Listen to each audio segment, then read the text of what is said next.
Leroy, what a treat we got here today in studio. The great Tony Fiorentino is joining the show here today. He has dropped by.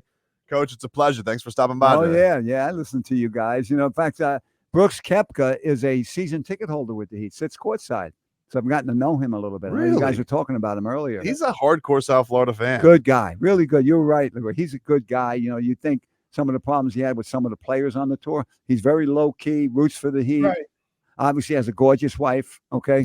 And so we got to give him credit for that. But he's really cool. And his mom's really cool. She comes to a lot of games. Do you love atmospheres like last night, Tony, when you have the New Yorkers in there? I know you're from New York. You see that transition down here. All the Knicks fans come in, and then they get to go home sad. Well, I think I had the favorite line last night. I told you this after the game, that I wanted the New York fans to really get loud and really drown out the Heat fans, because I wanted the Heat to feel like it was a road game, because they play better on the road, and it worked. So I want to thank all the Knicks fans for making it seem like a road game. They really helped us win last night. I like that. There you go. It definitely was an awesome atmosphere, and it was great to see Miami. I think this is obviously a really critical week for them, but to finish it off like that, because it really did get tight there. But to see Haywood come through with a big time bucket, Terry was amazing last night. What was the thing that impressed you most with last night's win with them? Well, obviously Rozier with the way he's come on now. He's comfortable in doing what he's got to do. He don't want to step on anybody's toes. It's always Jimmy that gets the ball at the end of the game, and Rozier felt comfortable with doing it because they told him it was okay. But the biggest shot of the game was Highsmith. And when you think about a guy who's he's a sub off the bench. Earlier in the year when everybody was healthy, he wasn't playing much, and now he has to play because guys are hurt. He's a great defensive player, we know, but to even take the shot and make it after the Heat were faltering, they missed like 9 in a row. They had turnovers. The game is tied after being up 12, whatever it was at that point in the game. And he buries the J. It shows you how much confidence he has in himself. It shows you how much confidence Coach Spoelstra and his teammates have in him, that he developed to that point mentally and physically to make that shot. Tony, when they have these moments in the game, right? And it drives me crazy. And I wonder how somebody who actually knows about basketball sees this, where they'll have an open shot and pass it and then end up with the most difficult shot in the world. And then sometimes they'll shoot it. Like they want to have the perfect shot, and they give up what was going to be the best shot of that possession. And it started happening like in the middle of the fourth quarter. And I'm like, somebody please stop this. And then Terry Rozier just took the ball. But do you ever get that feeling during the course of a game that they're trying to be almost too perfect with the offense? Yeah, Jimmy Butler at times will get to the rim and it looks like he has a layup, and he'll throw it out to one of the corners for a three. And so I know what you're saying, Leroy. That happens. Sometimes they overpass, but you'd rather them do that than not be in a situation where they should be passing it. So there are times when they pass up a good shot and then don't get a better one later in the sequence. But eventually they do figure it out. They do get the proper shot. Look at the shot that Rozier made, that big three he hit with the Heat up about 3 or 4 near the end, right in front of the Knicks bench, stepping back on 1 foot, and he makes the three. That solidified the win. And so there are shots that they take at times that you're wondering, why did he take that? And then he makes it. Okay, so you got to live with both, I guess. Coach Tony Fiorentino's here. We're going to talk about a junior Heat camp coming on up, as they got some amazing things coming up for the summer. But I'm curious from this, Coach, with when you're on these staffs, Coach Spoelstra always talks about these this is the time where the rotation is whatever it takes. How tough are these times on a coaching staff when you do have a lot of good players, but it's coming to playoff time and you're probably not going to play 11 guys and you're trying to figure out those roles? Can that flip game to game, or do you get a sense as the playoffs get closer as a staff, like these are going to be the guys we go with going to the playoffs? That's probably more like it. When you get guys that are healthy, then you know what your rotation is. And there'll be certain guys that help you get there that may not see a lot of minutes. But that's part, we always talk about what is the Heat culture. Well, a big part of the Heat culture is guys accepting that there are times when they may start, and then there are times when they may not play. I know Nico went through that. Jovic, he was starting playing game, then he wasn't playing at all. There are times then when that happens. There are other situations in the NBA where guys can't handle that mentally. And when they're, and you know, with Udonis, don't get ready, be ready, stay ready. That's a big mantra of theirs, and the guys buy into that. So you got, not everybody, as we say, can play for the Miami Heat. And people, guys, I was with Glen Rice last night talking to a group of people. He's one of the scouts for the Heat. They have to go after, look at players that can fit into that kind of mindset. That they got to work hard, and when their numbers call, they got to be ready, and that's not easy. I mean, you guys played sports, you know about that. Leroy, I remember your guy Glen Rice at a Heat camp. I think it was like right after the pandemic, Tony. It was you guys were doing it at the arena. Bam was the guest. I don't know if you remember this, but Glenn asked him a question from the back, and he was asking, he goes, "Yeah, I got a question. Think you could beat me in a 3-point shootout?" And Bam, without a hesitation, boom. Yes. You got to love his confidence. Yes. And now we're starting to see. Wasn't very smart, but it was a good line. Hey, Coach, he might be the best shooter I have ever seen, like up close, because I went to college with him. So with Glen Rice. Right. So watching him shoot the ball without, and guess what? He couldn't really dribble when he first got into the NBA. But he could shoot he could shoot the lights out. And I never saw a guy. He had the record for most points scored in a tournament. He still has it. Right. Yeah.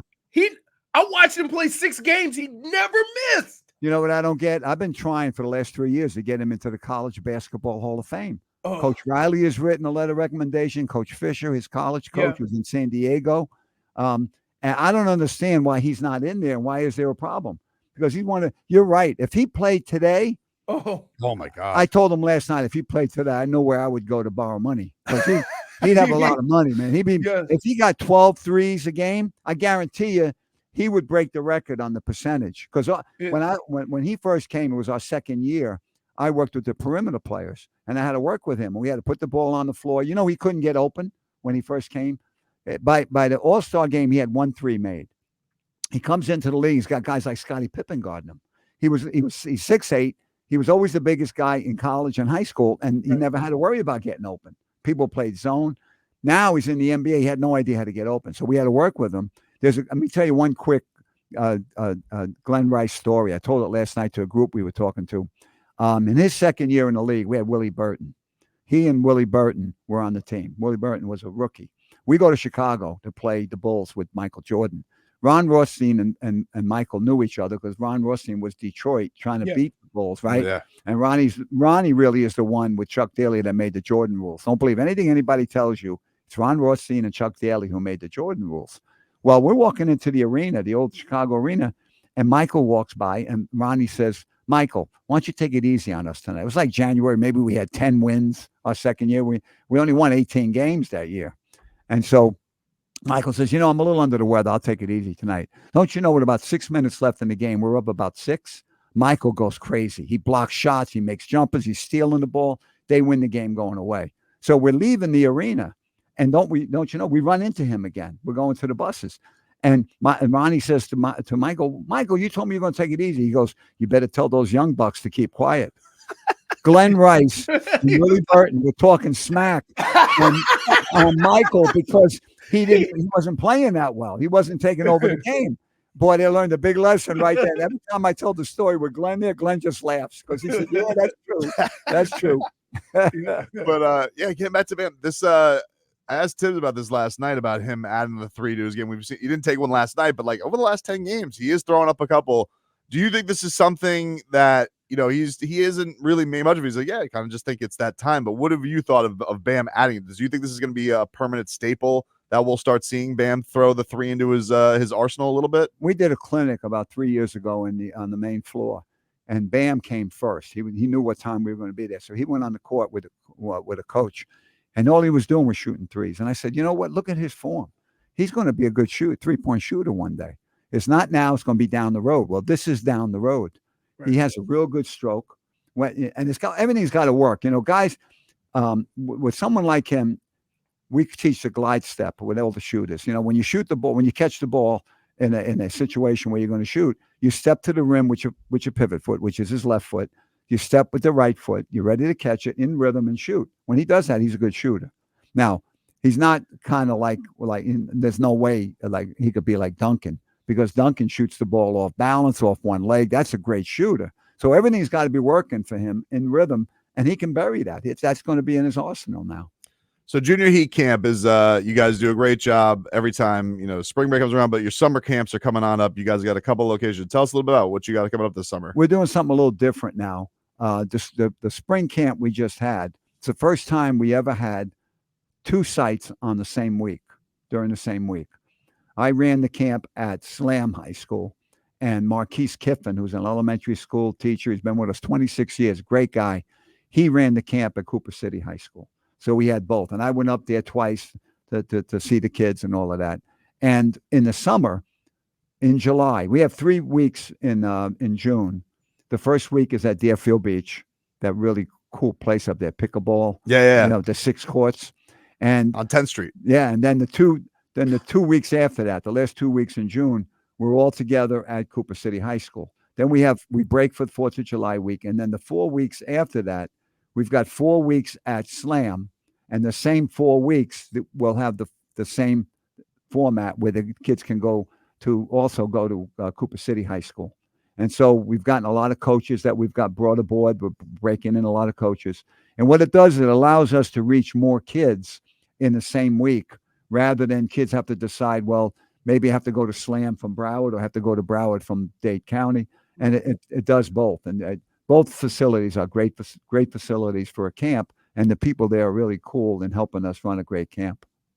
From your perspective, Coach, I remember we talked a couple of years about like the way you're teaching kids these days. Like, do you still try and keep it the same way, even though everybody wants to be, Steph and the way they're shooting these days and doing crazy shots? Like, what are the things that you like to instill in these kids when they do come to a Heat camp? I'll get to that in a second, but it's interesting you said about 4 years ago at Miami-Dade College, a kid comes dribbling down the floor 2-on-1. He does exactly what he should do. He draws the defender to him. He's got a teammate cutting to the left lane. He throws a perfect bounce pass, and the ball goes out of bounds. Kid stopped at the 3-point line. You think he watched Steph shoot on TV? He is. I saw him the other night. He's still hypnotizing. It's hypnotizing seeing him go through his little routine, and he's a showman. Like he's doing that. He's doing that pregame routine, and everybody's just captivated watching him. You think he had a little influence over the woman that scored 40 the other night? Clayton Clark. She is. Have you ever found? I've never found myself watching as much women's basketball as I have these last 2 years, and I can't take my eyes off of it. Some of the most fun I've ever had coaching. I was a high school coach, a head coach in high school, assistant in college, assistant with the NBA, and then assistant with the WNBA. And really enjoyed working with the women. They work hard. They fall down. They get right back up. I was shocked one time when I worked out a few of the girls, women individually, and they thanked me. They said, thank you. They were so pleased to have someone working with their individuals. But yeah, we do. In our camp, we like to teach life skills as well as basketball skills. It's easy to bring in the Heat culture and tell them what that's all about, because that's what we want them to do. First thing I do on Monday morning, so I'm going to ask you an odd question. How many of you made your bed this morning when you got up? And maybe out of 100 kids, you get about 20.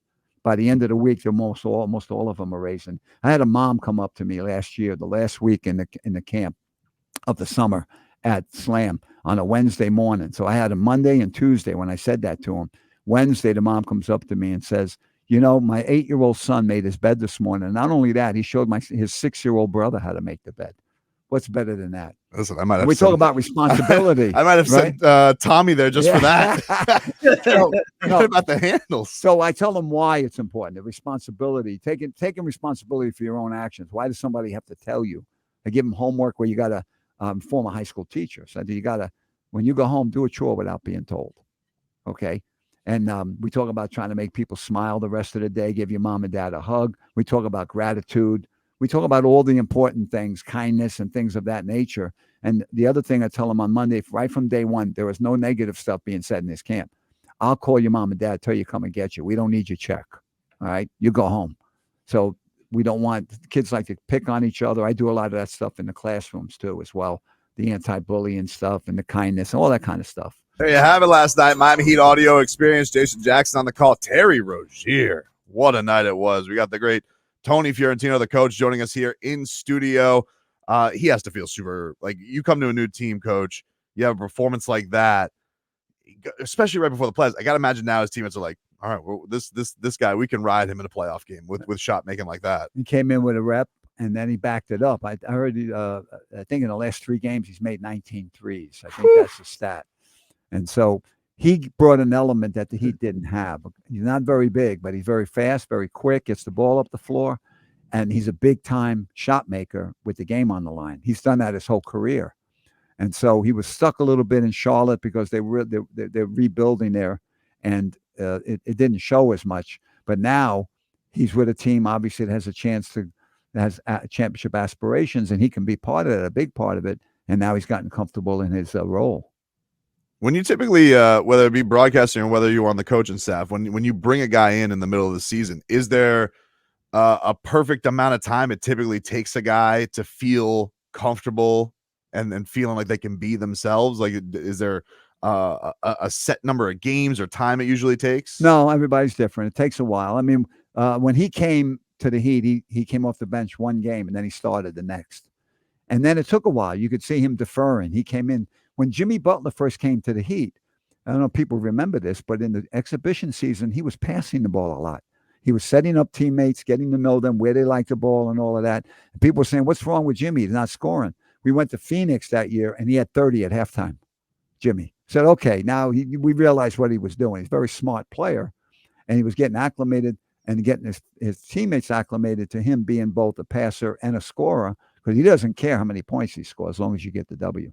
Coach, does that role, having that role, does that depend on what position you play also? Because, I mean, Jimmy didn't always have the ball in his hands. So, but Terry kind of does. And so that transition probably has to happen a lot quicker with Terry than it did Jimmy, because Jimmy could have a point guard pass him the ball also. No, that's true. And you know what the Heat got to was isolating Jimmy on the side. You know, those 2 45-point games, whatever they were in the playoffs in the bubble against the Lakers, were just unbelievable. You know, he's leaning over the barrier there. He couldn't move. He was tired. And then he had a 50-something point game as well. He proved to the league that he wasn't going to get lost in Miami. People thought he made a huge mistake leaving Philadelphia. I remember people saying, "Oh, he's coming to Miami to retire." Some of the big names in sports that we won't mention, okay, were getting on his case saying he'll never thrive. And then look what happened. It just went the other way. He showed he's one of the great clutch scorers in the playoffs in the NBA. And so, and you're right, Leroy, he had the ball a lot, or you can have a point guard throw it to him. Here you got Rozier, where he can make a decision on whether he's going to take the shot or get into the lane and set up a teammate. And he had to get comfortable not giving the ball to Jimmy like last night. Jimmy deferred to him because he was hot. Jimmy's a smart player. Right. And so you go to the hot hand. If Jimmy had made 2 or 3 baskets in a row, he would have gotten the ball from Rozier. Jimmy is he really is a fascinating star because he really, end of the first round guy. He does like to play. He always says, like, I'll do what's necessary, but he does really like to play the right way. So like, is that when you are talking to these young players at the junior Heat camp, like, do you point to a guy like him in the way that he plays a lot because he doesn't like to just define himself by getting a bunch of buckets? Well, the way we talk about it is I always tell them, look, Jimmy last year, his agent called him up, Bernie, his agent, and said, Jimmy, you made second team, and Jimmy hung up on him. He didn't care that he was second team All NBA. We lost in the finals. That's all that mattered to him. That's who he is. And I talk about that all the time. And sometimes I direct my remarks to the parents. There's a great story that I read a few years ago about a high school coach in the Midwest. He sent 10 players out to start. The referee goes, you can't start 10. He goes, I'm starting 10. The ref goes, we're starting the game with a tech. He walked back to the bench, turned around to the parents sitting behind the bench, said, see, told you I can't start 10. Okay. Great story. So you got to learn your role. The parents have to learn the role. And if you got a problem with the coach, you don't start screaming at the kid or the coach. You get a little private meeting, So sometimes what I'm doing is when I'm talking to the kids and I got a big audience with the parents, I'll direct I'm saying something, but it's really to the parents. You got to know your role within that team. The whole thing is the team comes first. And what can you do to help your team? And Udonis is a perfect example of that. He didn't play a lot the last 5-6 years, but he was an important part of developing the young players, showing them by example that you got to stay ready, not get ready. Tony, you find it difficult now in sports that the people you have to deal with aren't the players, it's the uncles, the mothers, the fathers, the friends of the family, and this is throughout all of sports, like high school, little league, Optimus, high school, college, Yes. and everybody's got these suggestions. And this guy goes on to a field or plays on a team. He understands what the role is of him on this team, but nobody else seems to get it. Well, it's funny. A few years back at the Miami-Dade, the father walked in and said, "My son had 16 last night in the rec league game," very proudly, which he should be proud about. And I said, "Okay, that's great. What did his man score?" He said, "What?" I said, "The guy he was guarding. What did he score?" That's what Coach Polson and Coach Riley would ask you. There's two ends of the floor, okay? And so what happens is we're finding more now than before that it seems like there's more. Kids haven't changed. I think adults have changed. Right. And they seem like they want more entitlement. I had a mom ask me at camp, "Did my kid get cards today?" I said, "Did he win the shooting competition or come in second?" She said, "No." I said, "He didn't get cards." The privilege is being in the camp. Yeah. So you got to compete and you got to win. But sometimes it seems like that they want the kids to have more than they had, but they don't want them to earn it. You got to earn it, man. I mean, we all grew up that way. You got to earn it. You were talking during the break. You were teasing me. Pat Riley's story that you shared. With the campers. Pat Riley, working with him for 4 years was an absolute thrill because you learn so much. The man's a genius. And he likes to use real life stories to motivate the team and to bring them, make a point with them through the story. So we know Pat Riley was a great high school player and a great college player. When he went to the NBA, he was with the Lakers. Bill Sharman was the Hall of Fame coach and player from former player, and a Hall of Fame coach with the Lakers. So Riley, he brings Coach Riley, Pat Riley, into the office. Coach Pat Riley's just out of Kentucky. And he says to him, "Look, now this is Pat Riley telling the team this. We had Alonzo Mourning there and Tim Hardaway, two future Hall of Famers. You had P.J. Brown and you had Keith Askins and Dan Marley and guys like that sitting there at LaSalle High School before the new building was built, new arena." And he's telling the story about Bill Sharman says to Pat Riley, he says, "Look, here's the story. Here's the deal. We have a Hall of Fame backcourt, Jerry West and Gail Goodrich. Your job every day is to make sure they're ready to play." So really, basically what he was telling Pat Riley was, "You're really not going to play much, but your job is to make sure they're ready to play. Can you handle that?" Pat Riley said, "Yeah." So he makes the team. And Pat Riley's telling the players this story. And he said, when the team was up 20, the crowd would say, "We want Riles. We want Riles," because he didn't play much. And then he would come in, he'd score, and everybody would go crazy, right? Well, one night, as he's telling the story, is that the Lakers were down a point with 5 seconds left. So Bill Sharman calls timeout. He says, "Okay, here's what I want you to do. Throw the ball to Riles at the top of the key. Wilt Chamberlain on the team, pin down on the weak side, the help side, and have Jerry West come off the screen." To this day, Jerry West, one of the greatest clutch shooters of all time. That'll be forever. What a great, great clutch shooter Jerry West was. So he said, "Riles, you throw it to Jerry. Jerry hits the shot. We win the game by 1. So it's okay. So they take the ball out. Riles is telling the story. He catches the ball and he looks up. Nobody's on him. 5, 4, 3, 2, 1. He shoots and misses. And the crowd, they love Riley when he's coming in when they're up 20, but they don't want him taking the chance, the game winner. So he goes in the locker room, and his locker happens to be next to Wilt Chamberlain. Wilt said, "Riles, what'd you do?" He goes, "I was open." Wilt says, "There's a freaking reason you were open."